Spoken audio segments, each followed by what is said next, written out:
All right, in this video, I'm going to talk to you about this little doohickey right here, the rain light.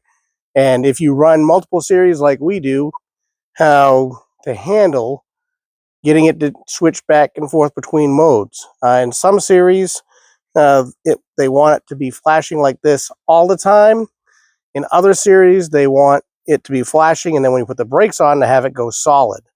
I will show you how to wire this to handle that and make it so that it's easy to switch back and forth. So most of these rain lights are 3-wire systems.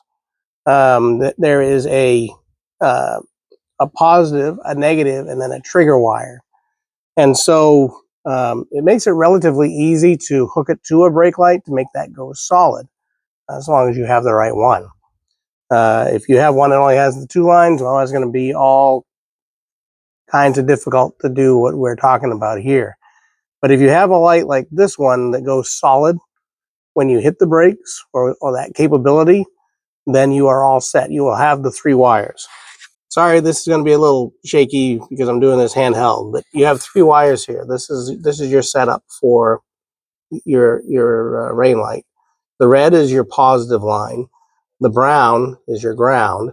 Then this blue is the trigger. So all you need to do to make it so you can switch back and forth is put a little switch in between the 2 that go to that brake line.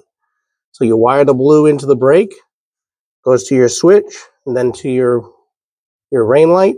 The brown, you just put the ground, which is what we have right here. And then the red is your hot lead.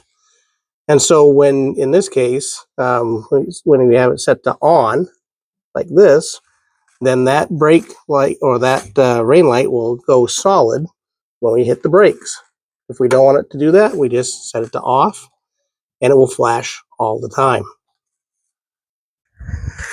I hope that helps. If you like what you see here, please like and subscribe. Every little bit helps. And hope to see you out there.